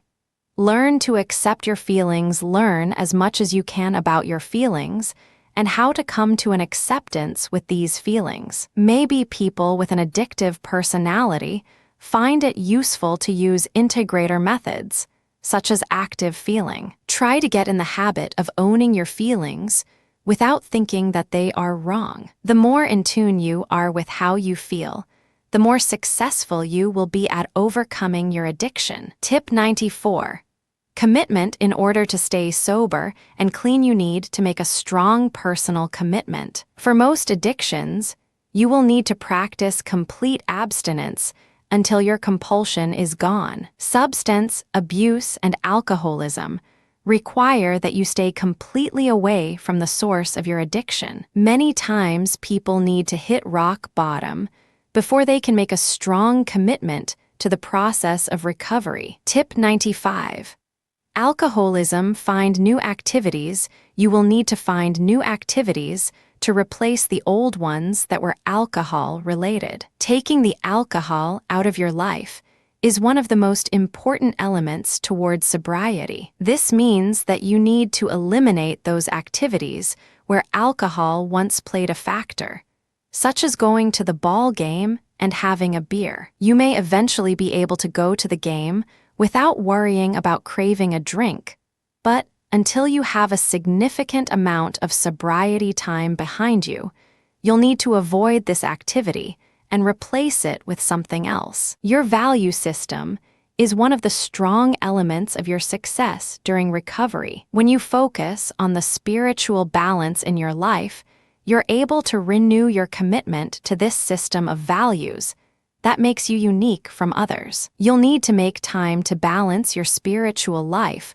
with the other parts of your life. One of the ways that you can find this balance is by reinforcing your personal mission statement. The social and emotional aspect of the balance in your life focuses on the relationships that you have with the other people in your life. The healthier your relationship is with those others, the more successful you are in your own life. Identify those beliefs that are holding you back from recovery. When you think that something should be the way it is only because you've always known it to be so, then you need to change that belief. You're only as successful and productive as your most positive beliefs. Be willing to make changes in your belief system to reflect new expectations. The more you limit your beliefs, the less likely you are to succeed in any area of your life. Limiting your beliefs is much like putting parameters and walls around the limits of your success. You need to expand your beliefs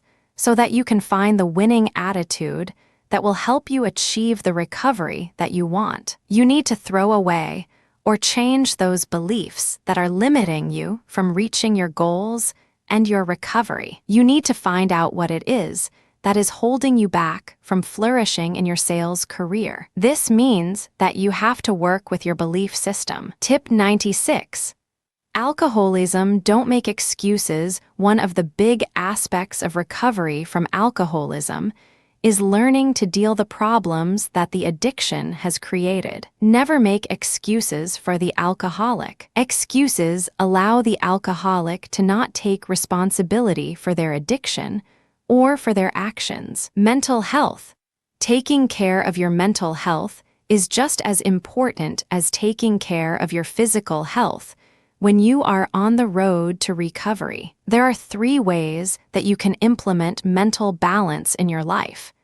Keep a daily diary of your thoughts and feelings. Read material that is educational and enlightening. Limit the amount of media that you allow to reach you, such as television. The more self-aware you are of all the above areas of your life, the more successful you'll be in attaining your goals. When you find a balance between your personal and your professional life, you'll be able to put your focus where it belongs at the right given moment. It's this personal awareness that will give you the confidence to excel at what you love doing and reach your goals. Recovery is all about rediscovering who you are. Tip 97.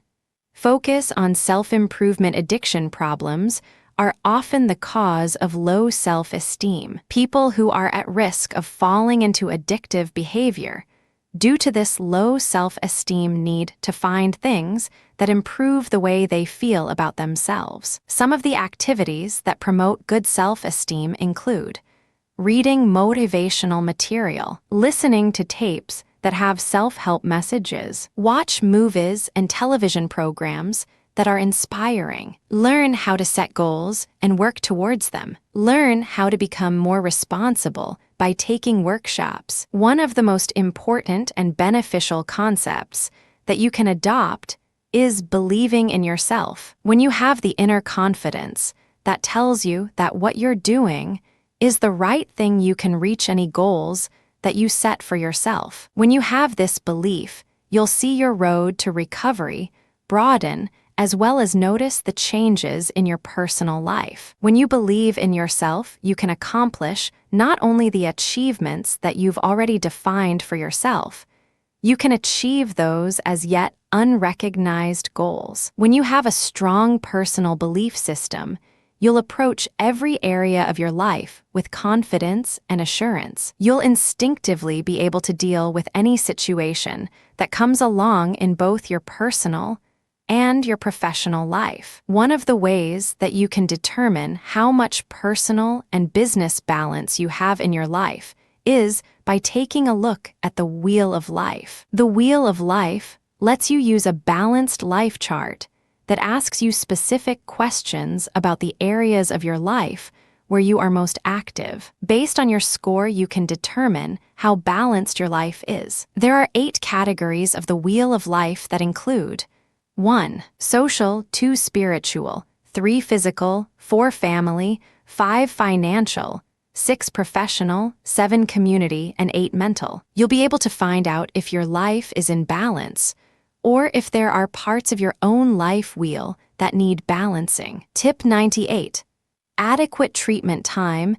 It is essential that the recovering addict remain in a treatment program for the right duration. This duration will depend on the type of addiction, the severity of the addiction, and the personality of the addict. Studies show that for most people, 3 months is the least amount of required time for treatment. One of the biggest mistakes that an addict can make is to leave the treatment program too early. This can lead to relapse. Creating your future is all in your own hands. You have the power and ability to do what you want to do and arrive there in the way that you want to arrive. When you have the power to create your own future, there isn't anything that you can't do or any goal that you can't reach. Recovery from addiction means that you need to learn skills to change the way you think and react to external and internal dilemmas. You can take control of the way that you think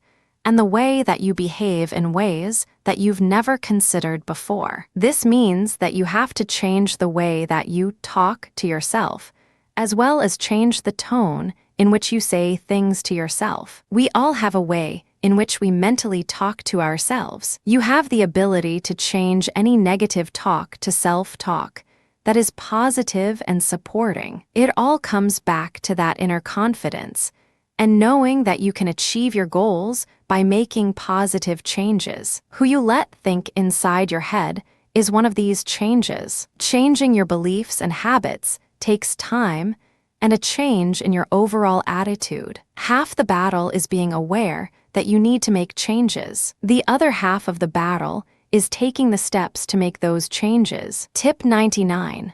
Involuntary treatment. There will be times when an addict refuses to get treatment. If the addiction is destructive enough, it may become necessary for family and friends to commit the addict for involuntary treatment of their addiction. Although a strong desire to receive treatment is beneficial to the addict, involuntary treatment can be just as effective. An involuntary treatment is often started with an intervention. Intervention is the process of talking to the addict to show them that you are concerned about their behavior and their addiction and where this will take them. During involuntary treatment, it is essential that the addict is constantly monitored. Doctors will need to make sure that the addict is kept isolated for a time being so that there is no chance of a relapse. Tip 100.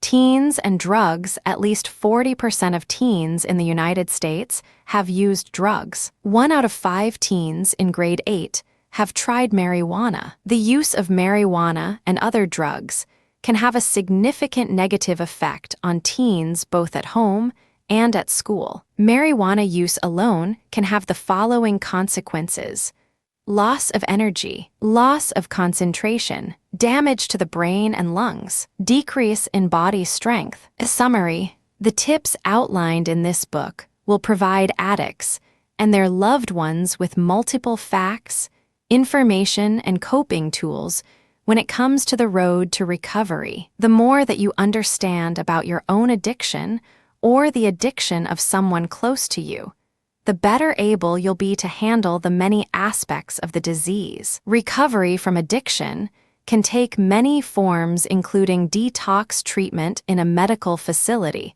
and taking part in a 12-step program. The important thing to focus on is being prepared for the many ups and downs that will be experienced along the way. Addiction affects the addict physically, mentally, and emotionally. This means that the recovery process is threefold and will take time to work through. With time and patience, you can recover from your addiction.